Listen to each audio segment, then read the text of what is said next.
Estás escuchando Milenio 3, por Ayuca Nánica. Domingos, Milenio 3, los domingos, de 10 a 11 de la noche. Ya lo sabéis, ya lo saben. Y también en repetición, como hasta ahora venía siendo habitual, es domingos de 3 a 4 de la madrugada. Es decir, tenemos un nuevo horario y hoy, prácticamente después de ya la temporada, activísima temporada futbolística, tenemos prácticamente unos minutos, no solo para despedirnos, sino para también acabar con un informativo especial. El programa de esta noche, este programa prácticamente menor en duración de Milenio 3, se va a encargar de una serie de noticias pues muy curiosas que han pasado en la India, en el otro lado del mundo. Milenio 3 es un programa que ha demostrado a lo largo de estos 15 episodios, 15 emisiones, que está siempre pendiente de la actualidad. Y lo está porque este verano ha sido realmente activo. Lo que no esperábamos ninguno es que prácticamente de unos días a esta parte, en la región, la verdad es que muy pobre y muy denostada en la propia India, de Uttar Pradesh, hayan ocurrido algunas matanzas de personas. Concretamente, algunos medios y agencias internacionales y periódicos hindús hablan de 11 personas muertas por una especie de psicosis, una paranoia, con un insecto, una luz, una criatura, lo que sea, que ellos definen como insecto que agarra la cara, que ha provocado más de un tiroteo, más de un linchamiento, incluso personas acuchilladas. Muchos científicos de la ITT que han estado investigando el suceso y que han comunicado la noticia a algunos medios de información mundial hablaban de rayos en bola. Los rayos en bola, parece ser, según dicen los expertos, son una configuración muy extraña de la naturaleza, una especie de relámpago de forma esférica que puede llegar a precipitarse a tierra. Para muchos científicos, buscando una explicación a lo que está pasando ahora mismo en Uttar Pradesh, esto ha sido lo que ha ocurrido. Las personas de un bajo nivel cultural en su mayoría se han asustado, los rayos han caído en una proporción como nunca se había conocido en la India, y se ha producido esta especie de maldición de los dioses según ellos, ese bicho, ese insecto, que algunos incluso ya en medios de comunicación difunden como un artefacto parecido a una pelota de rugby, les ha aterrorizado, les ha llenado de pánico. Hablábamos, Milenio 3 siempre intenta buscar la conexión rápida con quien esté en el lugar de los hechos, con un experto escritor, investigador, periodista, y que ha pasado muchos años de su vida en la India y que tiene todo tipo de contactos. Nadie mejor que él para saber el último pulso de la actualidad de lo que está pasando en Uttar Pradesh. Les recuerdo, 11 víctimas, personas, algunas de ellas niños, matándose o matando a sus semejantes por miedo a esta especie de histeria colectiva surgida en algunas regiones de Uttar Pradesh, en la India. Esta misma semana ha habido nuevas muertes. Preguntábamos a este hombre, a Robert Goodman, qué estaba pasando, qué ocurría, cuál era la última hora. Y esto es lo que contestaba a los micrófonos de Milenio 3. Bueno, mira, desde hace más o menos medianos del mes, yo creo que el primer ataque que se produjo era alrededor del 18 de agosto. Entonces, en el norte de la India, en el estado de Uttar Pradesh, muchos poblados están siendo víctimas de un extraño ataque aéreo, de que según algunos testigos es un objeto no identificado en forma de esfera que emite luz rojo y azul y luego ataca a la gente en la cara, produciendo quemaduras y arañazos, ¿no? Quemaduras y arañazos. Varios físicos, incluso enviados desde Estados Unidos, intentan trabajar sobre el terreno para saber qué clase de fenómeno natural, explicable, ha provocado semejante brote de pánico entre los habitantes de Uttar Pradesh. No hay respuestas, la verdad es que no hay respuestas, y esto nos recuerda, y lo hablaremos en un programa especial en nuestro horario habitual ya de los domingos de 10 a 11, lo que ocurrió en Brasil a principios de los años 80, un fenómeno idéntico. La diferencia siempre es la cultural, la diferencia es cómo el ser humano interpreta los fenómenos con los que se enfrenta. En este caso ocurrió en diversos puntos de la región norte de Brasil, en algunos estados muy concretos, donde diversos campesinos aseguraron haber sido atacados por luces de forma ovalada, de pequeño tamaño, en completo silencio, que se aproximaban y dejaban marcas evidentes de quemaduras. Tan es así que algunos de los medios más importantes de los estados de Paraná o Belo Horizonte sacaban en sus portadas dramáticos titulares hablando de las luces vampiro de la Amazonía. Un día les prometo que haremos un programa con testimonios desde allí de lo que ocurrió y con el investigador, el periodista que mejor ha investigado esos hechos, Pablo Villarrubia Mauso, que ya ha estado esta temporada, ya ha estado en los micrófonos de Milenio 3. Fue un caso que, como siempre ocurre, desapareció. El enigma, la explicación, lo que fuese, lo redujo a cero a nivel informativo.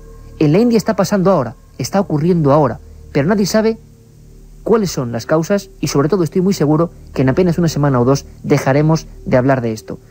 En Brasil hubo ataques a personas incluso con pérdida sanguínea y fotografías forenses impresionantes en ese año 80 y 81. Sin embargo, lo que nunca había ocurrido es que el fenómeno no ha matado a otras personas, sino que han sido las propias gentes las que asustadas, las que saliendo en avalancha a algunos sitios han atropellado y matado conscientemente a personas que incluso han confundido con el Muncha, lo que llaman ellos a este insecto que agarra. Robert Goodman repasa, comenta lo que a él le parece las hipótesis que ahora mismo se están barajando, y son muchas, muy amplias. El espectro es realmente importante. Desde armas secretas, experimentos realizados por Pakistán, recordemos siempre la durísima pugna entre Pakistán y la India, o incluso cosas venidas del espacio exterior. Hay un abanico muy amplio. Los científicos ahora mismo, a estas mismas horas, están investigando. Esto nos contaba Robert Goodman. Es muy fácil decir de que en sus mentes de que puede ser cualquier cosa. Ahora bien, la versión oficial tampoco es muy alentadora porque algunos dicen que es una arma secreta pakistaní que están comprobando para sembrar el terror en esta zona de la India pre una guerra entre los dos países. Otros dicen que es una especie de insecto desconocido. Otros dicen de que no solamente es una especie de insecto desconocido, es un producto de un laboratorio militar, incluso indio, que han hecho un insecto con estas propiedades tan extrañas para atacar a la gente, para ver qué tipo de histeria de masas produce, ¿no? La otra realidad. Fenómenos extraños. Misterios sin resolver. Milenio 3. En la SER. El misterio se ha instalado en Uttar Pradesh, lo volvemos a repetir. Personas supuestamente apaleadas, quemadas algunas, los forenses trabajando absolutamente a destajo para saber qué se oculta tras este último enigma ocurrido en el mundo. Tenemos, además precisamente de viaje de investigación, a nuestro compañero Javier Sierra, periodista que ha seguido atentamente estas noticias y que todavía todo son especulaciones, todo son teorías, pero al parecer hay ya síntomas condicionantes que, como decíamos antes, lo equiparan a otros casos como los de Brasil anteriores. Javier Sierra, buenas noches. Hola, buenas noches. Te pillamos en plena ruta, lo sabemos, pero te hacemos un atraco prácticamente en vivo y en directo para comunicarte, bueno, pues los últimos datos, nuevas personas apaleadas en la región norte de Uttar Pradesh, personas linchando a otras, ya no solo por el fenómeno luminoso extraño, nos comentaba Robert Goodman, de una luz pelota de rugby roja y azul, sino que incluso muchos ya consideran que otras personas pueden estar afectadas por ese monstruo que rasga la cara. Una historia que nos retrotrae casi al medievo. Javier, tu opinión personal, ¿qué puede estar pasando ahora mismo en la región deprimida de Uttar Pradesh? Bueno, yo creo que hay que contextualizar los hechos. En realidad, lo que en este mes de agosto ha estado sucediendo en la India no empieza exactamente en agosto, sino que empieza en marzo, cuando son observados varios objetos similares a los descritos en esta región de Uttar Pradesh, en la zona de Calcuta. Varios testigos vieron una luz, decían, 20 veces más grande que el tamaño de una estrella, emitiendo destellos también azules y blancos, sobrevolando esta ciudad, y que en ningún momento fueron capaces de identificar con ninguna clase de aeronave conocida. Ese fue el inicio, digamos, el disparador de esta oleada que ha culminado en estas últimas semanas. Y yo creo que lo que está ocurriendo es, como muy bien decías, lo que ha ocurrido es en otras zonas del mundo, especialmente en Brasil, pero también lo que está ocurriendo es que la actitud de las autoridades oficiales del país pues está siendo tan ridículo como ha sido en los casos de Brasil, o incluso retrotrayéndonos más en la historia de los ovnis, lo que ocurría en los años 50, cuando el proyecto Libro Azul se esforzaba por dar explicación a casos que no la tenían. En los años 50 se hablaba de que los ovnis eran un gas de los pantanos, una explicación muy famosa. En el caso de Pradesh se está hablando de un insecto extraño que es el que está causando estas afecciones en la piel, obviando absolutamente las descripciones de estas bolas luminosas que sobrevuelan estos poblados. Javier, incluso Robert Goodman, experto y con muchísimos contactos en esa misma zona de la India, nos hablaba que las últimas teorías que están reflejando incluso de Indian Times y todos los periódicos principales, tanto digitales como de prensa en papel, hablan incluso de que la gente está aterrorizada porque piensan en un arma de un país contrario, un país en conflicto como es Pakistán, o incluso hablan de un insecto mutado o realizado en laboratorios propiamente de la India. Es decir, las teorías ya corren absolutamente libres. ¿Y qué puede estar pasando? ¿Tú crees que tiene algún tipo de verosimilitud todo esto? Yo creo que no. De hecho, la teoría del insecto mutante ha sido divulgada por un importante jefe de policía del área, que ha sido el que ha lanzado las campanas al vuelo sobre este asunto, tratando de explicar las heridas, muchas de ellas producidas en la cara y en las extremidades de los testigos, que atribuyen a alguna clase de infección por picadura. Pero en realidad no nos estamos enfrentando solo a este tipo de heridas que no tienen, por las fotografías que se han divulgado a través de las agencias internacionales de noticias, el aspecto de picaduras, sino el aspecto de quemaduras. Estamos hablando de un efecto colateral muy asociado a la proximidad de objetos no identificados. Incluso este asunto fue debatido hace algunos años en el seno de las universidades norteamericanas por un panel de expertos llamado el panel Sturrock, que hablaba de los efectos físicos que provocaban la proximidad de ovnis en testigos y que, qué curioso, según este panel de científicos, serían las que nos darían la clave del misterio de los ovnis, porque estaríamos hablando no solamente de testimonios visuales, sino de efectos físicos sólidos sobre estas personas que, bueno, han visto alterada su ritmo normal de vida. Incluso ya se está hablando en India de muertes, ¿no? Muertes casi prácticamente, dicen ya 11, un dato aterrador. Don Javier Sierra, muchísimas gracias y te emplazo aquí al estudio 1 de la cadena SER Milenio 3, ya en nuestro nuevo horario, domingos de 10 a 11, para hacer un programa sobre eso, sobre fenómenos físicos en las personas supuestamente provocados por objetos volantes no identificados, sean lo que estos sean. Un abrazo muy fuerte, Javier, y muchas gracias por atender a la llamada de Milenio 3. Otro para todo el equipo. Un documento incluso más sobrecogedor que todo esto, hablaremos de ello. Hay tantos temas de los que hablar, como hemos hecho en estos 15 programas, temas policiales, temas militares aún en secreto, es la llamada Comisión de Efectos Gamma, que en 1966 realizaba un informe que yo he tenido en mis manos, que es un poco aterrador, que es la repercusión en el cuerpo humano de las radiaciones gamma. Pues bien, todo ese tipo de descamación de la piel, incluso caída de miembros, como son orejas, tendones, es lo que ocurría en algunos de estos casos de Brasil, año 80 y 81, con algunas muertes muy concretas, como el caso de Isla Cangrejos. Todo esto lo comentaremos en un programa de 1 hora, absolutamente detalle, dato, y con informes y documentos policiales. Experimentos y radiaciones de algún tipo de gas o elemento desconocido que se está experimentando ahora mismo, todo podría ser. Están pasando cosas este verano como no han pasado en otras muchas partes. Hace no mucho tiempo hablábamos de Argentina, con los veterinarios oficiales del SENASA, hablando de mutilaciones muy misteriosas en Argentina que nadie puede resolver ni ha resuelto. El tema se ha callado por completo. E incluso este verano hablábamos de objetos extraños sobrevolando Washington. Los corresponsales de la SER hablaban desde allí. Es decir, ha sido un verano movido. Y acabamos el verano con un informativo especial. Este programa especial hoy, más corto de Milenio 3, anunciando nuestro próximo horario, lo hemos dedicado un poco a las noticias. La India quizá ha sido lo más espectacular, lo más fuerte, pero ha habido muchas más. Incluso es noticia también lo que está pasando en Egipto, en el país de los faraones. Allí nos iremos dentro de no mucho tiempo. Os dejo con el informativo que cada semana hacen Carmen Porter y Carlos Barros.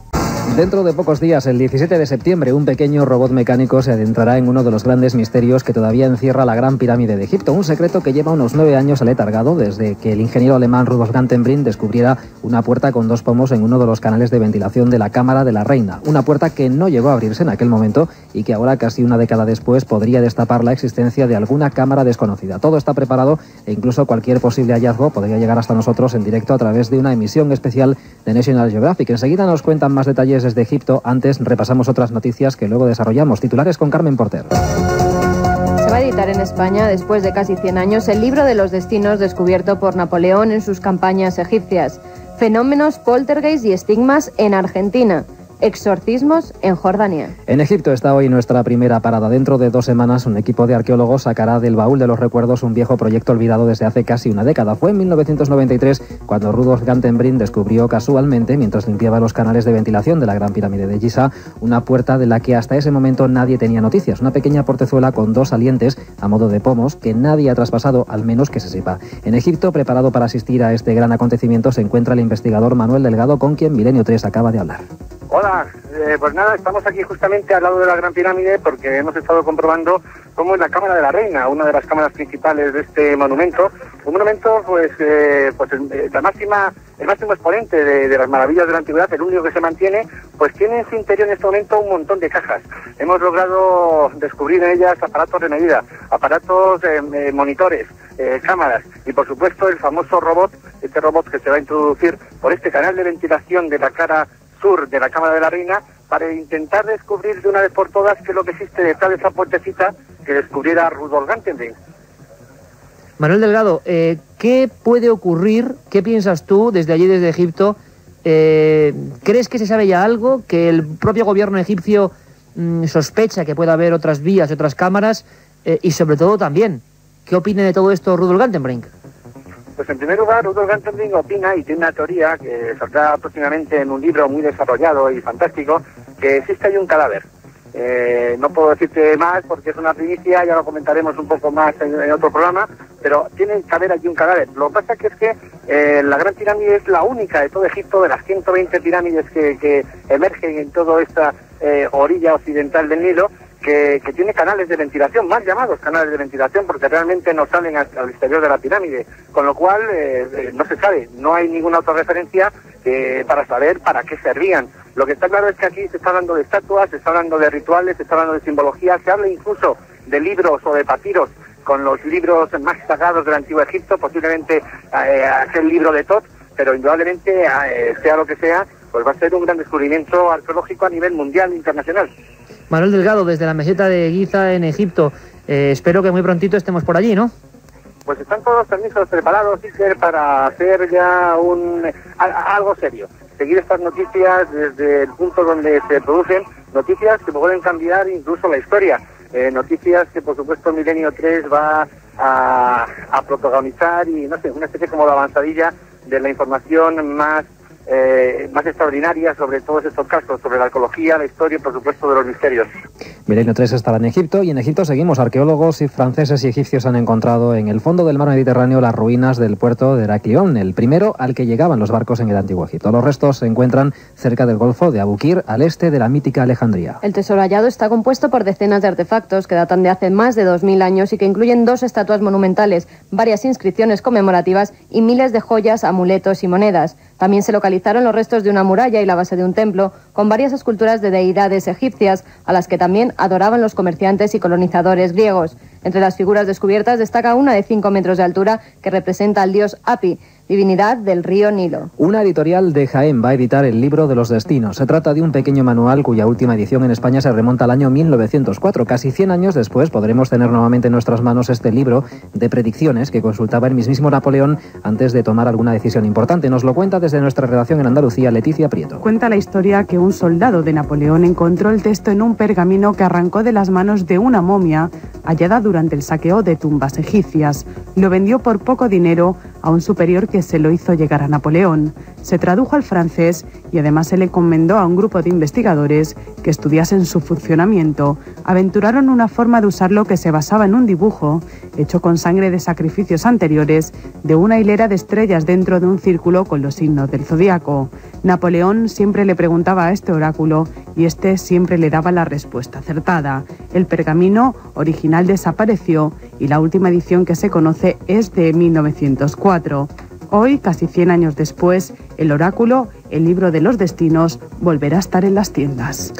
Argentina, de actualidad en las últimas semanas por los numerosos avistamientos de ovnis y por la aparición de animales extrañamente mutilados, salta ahora a las páginas de noticias por un inquietante caso de fenómenos paranormales en una vivienda de la localidad de Charata. Una de las niñas que vive en esa casa sufre incluso estigmas sangrantes. Carmen. Los poltergeists se están produciendo en la vivienda de la familia Díaz. Una de las hijas, de 13 años de edad, presenta estigmas sangrantes en su cuerpo y tiene visiones de figuras humanas desconocidas. Además, en las ventanas y paredes aparecen escrituras, en una de las cuales se podía leer: elegí a la menor por tener la mente más débil. La familia, aterrorizada por los fenómenos que se estaban produciendo, decidió llamar a la policía, que se presentó en la vivienda, y tras observar lo que allí ocurría, aseguraron que ellos no podían hacer nada y que acudieran a la iglesia. Estos tampoco pudieron ayudar a la familia. Les contamos ya otras noticias de forma breve. Muere una joven de 18 años en Jordania después de recibir un tratamiento contra el demonio. María Salem padecía dolores de estómago, por lo que su familia sospechó que el diablo se había introducido en su cuerpo y la llevaron a la consulta de un curandero que, según la policía, la pisoteó hasta causarle la muerte. Según los forenses, este es el segundo caso de este tipo que se descubre en Zarga, Jordania, en menos de un año. La guerrilla islámica de Abu Sayyaf ha decapitado a 2 testigos de Jehová que mantenía como rehenes desde hacía 2 semanas. Las cabezas de los 2 testigos de Jehová aparecieron envueltas en bolsas de plástico en el mercado público de Patikul, según confirmaron fuentes policiales. Junto a una de las cabezas se halló una nota que decía: a los no creyentes en Alá les tocará la misma suerte. Esto es parte de nuestra guerra santa. Y una curiosa y variopinta expedición tratará de demostrar que el diluvio universal existió realmente, así como el Arca de Noé. Una expedición búlgaro-estadounidense tratará de encontrar algún rastro de la civilización que podría haber vivido en las orillas del Mar Negro antes del gran diluvio. Por otra parte, se construirá una embarcación de madera de 112 metros de longitud que albergará animales exóticos como los que viajaron con Noé y quedará abierto al público el próximo año. Pues es todo por hoy. La semana que viene volveremos para contarles más cosas, noticias que nos sorprendan y que iremos recabando durante los próximos 7 días. Esta es la sintonía de Milenio 3, una sintonía que nos ha acompañado en estos 15 intensos programas. Por cierto, mañana por la noche, mañana domingo de 3 a 4... realizamos un programa especial, no es la repetición, la redifusión que siempre se hace de Milenio 3, es un programa especial sobre estos 15 programas, con los mejores datos, los mejores documentos, un recorrido por lo que han sido estos 15 programas llenos de investigación, de misterio, con policías, con documentos exclusivos. Yo creo, sinceramente, que merece mucho la pena. José Antonio Hernández a los mandos técnicos, llevando esta nave de radiodifusión y misterio. Y esta nave tiene también vías muy concretas, un contestador y un correo electrónico. Carmen Porter, ¿qué es cuál? milenio3@cadenaser.com, milenio3 con número @cadenaser.com. Y allí todas las semanas nos llegan muchos mensajes. Uno de ellos es de Alejandro, dice que le gustaría que hablásemos de las psicoimágenes, que ha tenido la oportunidad de ver algunas, pero que no comprende qué son y cómo aparecen. Es un tema extraño para contar en radio, porque estamos hablando de pura imagen, como lo dice el nombre, psicoimágenes, unos experimentos realizados, se empezaron a realizar en Suecia y que prácticamente muy rápido llegaron a España. Pues bueno, hablaremos con investigadores que dicen eso, que es la nueva generación de las psicofonías, las nuevas técnicas, las nuevas posibilidades de la informática hacen que haya posibilidad de grabar caras, extraños puntos, extraños documentos que algunos piensan que vienen del más allá. Bueno, lo que podemos hacer aquí es hacer un programa íntegro con esos informáticos, ingenieros que están investigando hoy en día esa vía de comunicación a través de la psicoimagen. Julio Plaza nos dice que en el programa que hicimos especial para los oyentes con sus preguntas, hablamos de un libro de Charles Fort, que si le podrías decir el título y si es posible conseguirlo. Sabéis que además tenemos cada 2 meses, vamos a hacer un programa especial con los oyentes, con vuestros mensajes al contestador, con vuestros mensajes a los mails, y allí hablábamos de un libro muy difícil de encontrar, el libro de los condenados, de Charles Fort, uno de esos científicos proscritos del que somos muy amigos, aunque vivió hace un siglo, y que nos dejó joyas auténticas como este estudio, como digo, muy difícil de encontrar. A Borja Peinado Sánchez hay que aclararle, porque nos pregunta si hay programa también los domingos. Hay que aclararle que desde la semana que viene empezamos de 10 a 11 de la noche los domingos y luego se repetirá de 3 a 4 de la mañana. Muy bien, Carmen, lo hemos dicho varias veces porque hasta ahora eran los sábados, a partir de domingos de 10 a 11 y repetición de 3 a 4. Ese va a ser para toda la temporada el nuevo horario de Milenio 3. También nos pregunta sobre los féretros de los elfos, si sabemos algo de ellos. Bueno, yo personalmente sé muy poco, pero es que yo sé poco de casi todo. Soy un humilde periodista y soy un ignorante de muchas cosas. Intento aprender con vosotros.